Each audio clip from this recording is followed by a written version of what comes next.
31 As novidades de cada um. O delegado ainda não chegou? Rafael perguntou ao chegar à delegacia. Não. Respondeu o colega do lado sem tirar os olhos do computador. Ele suspirou frustrado, ficara tão preocupado com Samara e o tal farmacêutico que só se lembrara de que ela queria falar com o delegado depois de deixá-lo. Sentou-se passando as mãos na cabeça recordando-se que mesmo que perguntasse a ela não teria uma resposta satisfatória. Afinal ela acreditava que ele não estava interessado na investigação sobre a família dela. Assustou-se com o celular vibrando. Era uma mensagem do delegado. Encontrei-me na confeitaria Ana agora. Angustiado franziu a testa para a mensagem. Sacudindo a cabeça dispersando qualquer mau pensamento pegou a chave do carro e saiu correndo. Encontrou-o na mesa afastada onde sempre conversava sobre os casos que não tinham segurança para discutir na delegacia. Sabrina, sua sobrinha, o servia um copo d'água. Aproximou-se, beijou o rosto da moça que o beijou de volta e sentou-se aguardando ele terminar a água sem interrupção. Ação que o deixou ainda mais ressabiado. Quer alguma coisa, tio? Perguntou Sabrina tocando seu ombro, constrangido lhe sorriu. Um café puro, minha querida. Por favor. Respondeu voltando o olhar sério para o delegado assim que ela virou as costas. Você não vai acreditar no que eu descobri. Disse o delegado esbaforido colocando o copo sobre a mesa. Alguma novidade sobre o caso do pai da Samara? Perguntou tenso. O delegado remexeu-se inquieto e por um momento pareceu confuso. Então lentamente seu olhar foi se iluminando, como se finalmente compreendesse do que o subordinado estivesse falando. Não, meu filho, infelizmente não é nada sobre o caso dela. Mas pode ter associação com o Olavo. Respondeu secando o suor do rosto. Agradeço a Deus todos os dias por ter me trazido você. Não sei o que eu faria se não pudesse conversar contigo. Disse emocionado. Obrigado, delegado, o senhor tem sido um bom exemplo para mim. Mas o que de tão grave o senhor descobriu? Perguntou agoniado. O tal Hector Demetriou aparentemente está vivo, e é o principal suspeito pelo assassinato da esposa. Como que é? Perguntou confuso. Se a esposa dele está morta, então por que o senhor me disse que ela também estava desaparecida? Porque ela não está enterrada no mausoléu da família Demetriou e, na delegacia não há nenhum registro sobre a morte dela ou que fim levou o marido. E como o senhor soube disso? Pode ser alguém querendo tirar nosso foco do Jerônimo, o senhor não acha? Não. Foi a filha dele quem me disse tudo isso. Inclusive ela foi à delegacia ontem relatar que ouviu tiros naquela mesma casa abandonada onde estava estacionado o carro de placa no nome dele. Está ficando confuso, delegado. Disse Rafael encostando-se. As filhas do casal não haviam morrido? As gêmeas sim. Mas me parece que houve outra filha que não está registrado em nenhum lugar de Granville. Rafael franziu a testa. Leonardo, filho de Rosa, chegou com o café de ambos, o que lhe deu um tempo para tentar organizar os pensamentos. Nada naquela cidade era simples como parecia à primeira vista. Desculpe-me pela demora, mas como vocês podem ver o movimento hoje está grande. Disse olhando para os lados. Então eu os aconselho a continuar essa conversa no escritório da Bela. As reações corpóreas de vocês estão chamando a atenção e, se eu estiver certo do tempo em que observava a Bela e o Isaac investigando os crimes da fera, eu creio que vocês estejam investigando algo ou alguém e não querem curiosos de butuca na conversa. Certo? Perguntou encarando-os. Certo. Respondeu o delegado. Fiquem à vontade. Disse indicando o escritório. Inclinando a cabeça, ambos pegaram suas xícaras e seguiram para o escritório da dona do estabelecimento, sentaram de frente um para o outro. Que tal o senhor me contar a história do início, para eu entender, porque meu raciocínio hoje não está dos melhores. Ainda não consegui juntar as peças que o senhor me deu. Pediu Rafael. O delegado sorriu. Não me surpreendo, eu que ouvi tudo da moça ainda estou de dificuldade para compreender. Pois bem, a Samara queria me levar até uma moça que ela conheceu ontem na igreja. Açucena. Ela é filha do casal Hector e Olivia Demetriou, pelo que ela me contou. A mãe fugiu do pai antes do nascimento dela. Ela não sabe como, mas segundo uma senhora chamada Daiane, que disse ser sua tia e irmã do seu pai e que ela encontrou aqui nesta confeitaria. Ele deve tê-la encontrado. Pois não seria possível ela estar grávida quando fugiu por causa da idade da moça. Talvez ela não seja filha dele. Ela é filha dele. Eu vi fotos dele com a esposa e ela é uma versão feminina do pai. Disse sacudindo a cabeça. A questão é que a moça foi criada por pais adotivos e depois de ver algumas fotos dos pais na época da morte da irmã Dália, decidiu investigar a morte da mãe.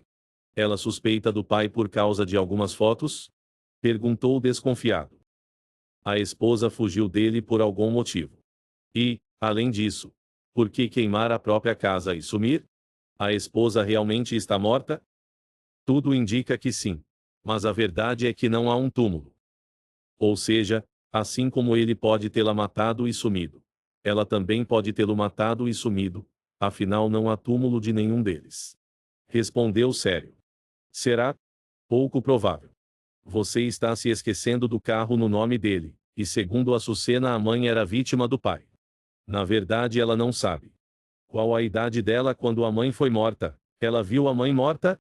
Presenciou alguma coisa que pudesse fazer dele o principal suspeito pelo desaparecimento dela? Na verdade, nada disso. Ela nunca soube quem era seu pai biológico e só sabe que a mãe foi morta porque uma amiga do casal disse aos pais adotivos. Então ela foi adotada? E os pais adotivos? Segundo ela, a mãe biológica era amiga e vizinha dos donos do prédio onde moravam. E quando ela estava com 5 anos, a mãe viajou para cá dizendo vir encontrar alguns amigos e a deixou com esse casal e nunca mais voltou. E esse casal a adotou. Afirmou intrigado, o delegado assentiu. Vocês procuraram pelo tal Jerônimo? Perguntou o delegado fazendo-o franzir o senho. Não. Respondeu confuso. O senhor mesmo disse para não fazermos isso porque iríamos deixar a ele e quem mais estivesse envolvido de sobreaviso. O difícil foi convencer seus filhos sem dizer a verdade a eles. Infelizmente acho que você está certo. Terei que lhes contar a verdade.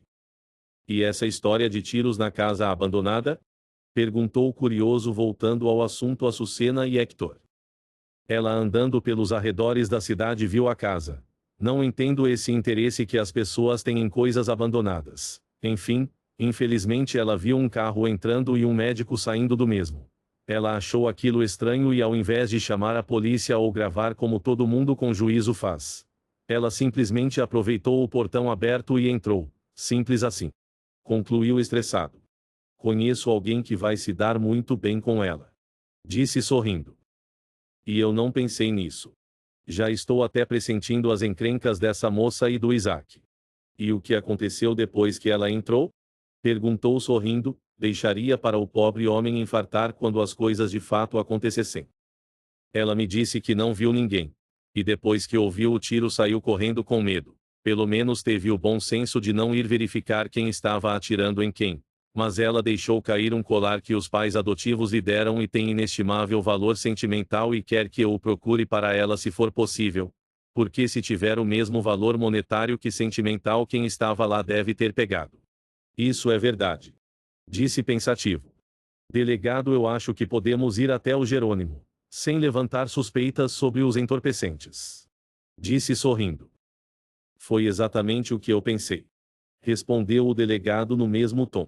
Ele herdou tudo do cara, alguma coisa ele tem saber. Afinal, alguém deu o homem como morto para ele ficar com seus bens. O senhor falou com o antigo delegado? Falei quando descobri sobre a placa, ele me disse para eu esquecer essa história que existe gente muito poderosa por trás disso. Respondeu empolgado. E o senhor não entende por que seus filhos são como são. Exclamou sacudindo a cabeça.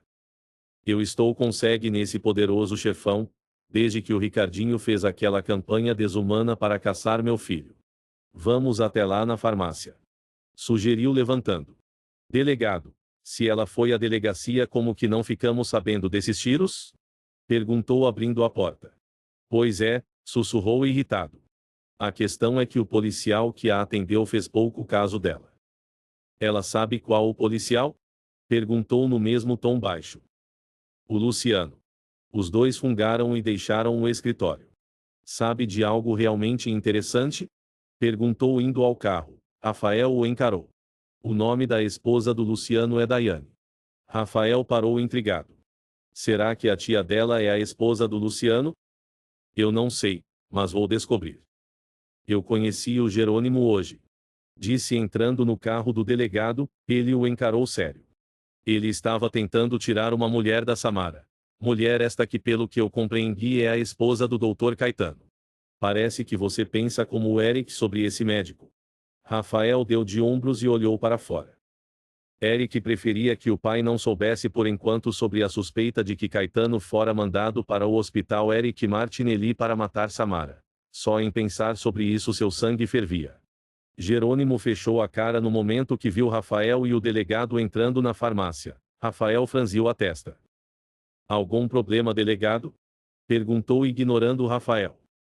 Queremos falar sobre o seu antigo patrão. Respondeu o delegado. Rafael sorriu de canto. Se ele tivesse qualquer dúvida sobre a culpa daquele senhor foi dissipada naquele momento. O senhor Hector foi embora depois da morte de sua esposa e me deixou alguns de seus bens. Respondeu nervoso. Delegado. Por que esse assunto agora?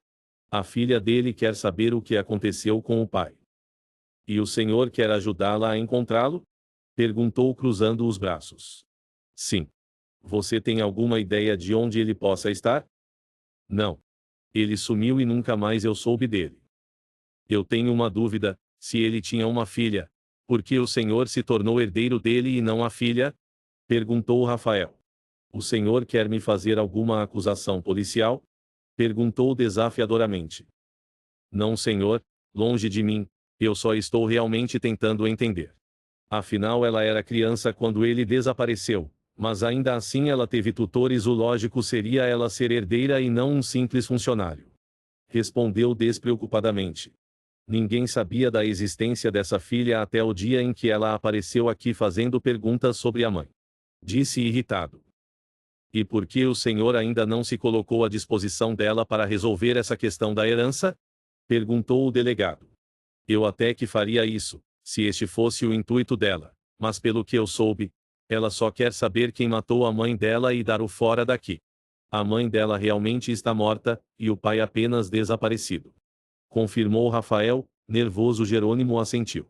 Entendo. O senhor disse que ele te deixou alguns dos bens dele, quais exatamente? A farmácia, obviamente, e o que mais? Algum de seus carros? Perguntou Rafael. Eu vou precisar do meu advogado? Perguntou tenso encarando o delegado. Imagino que não, respondeu o delegado encarando Rafael. Só queremos encontrar o Hector. Você disse que ele sumiu depois da morte da esposa, mas visitei o mausoléu da família Demetriou e ela não está enterrada lá, e nem em qualquer outro lugar daquele cemitério. Então, como o senhor pode ter certeza de que ela esteja de fato morta? Eu não sei nada sobre isso, eu só sei que ela morreu. Altamente nervoso ele respondeu, e os dois policiais entreolharam-se. Você herdou as coisas do cara e não se importou em saber o que realmente aconteceu com ele ou a esposa? E se ela não estiver morta e voltar para reivindicar a herança? Perguntou o delegado. Ela está morta. Respondeu sem pensar. O senhor parece ter muita certeza da morte de uma mulher que não sabe onde foi enterrada. Ressaltou Rafael. Eu vou ligar para o meu advogado. Disse nervoso. Não se preocupe. Por enquanto estamos apenas procurando compreender o que houve com o pai de uma jovem que quer encontrá-lo. Respondeu o delegado tranquilamente. Senhor Jerônimo, o senhor é o único farmacêutico que fornece insumos para toda Granville? Perguntou Rafael casualmente observando as coisas. Sim. O senhor Hector foi o pioneiro nesse ramo aqui na cidade e eu continuei com o trabalho dele. O senhor saberia em dizer se alguém que o senhor ou o seu antigo instrutor ensinou poderia estar trabalhando com o Dr. Olavo Marques?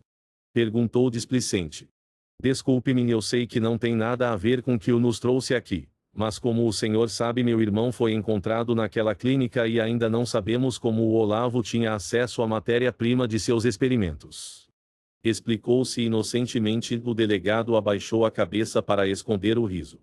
Não faço ideia. Dificilmente o Dr. Olavo vinha à minha farmácia, mas ele estava sempre na farmácia Galacias. Talvez devesse falar com o dono de lá. Respondeu calmamente.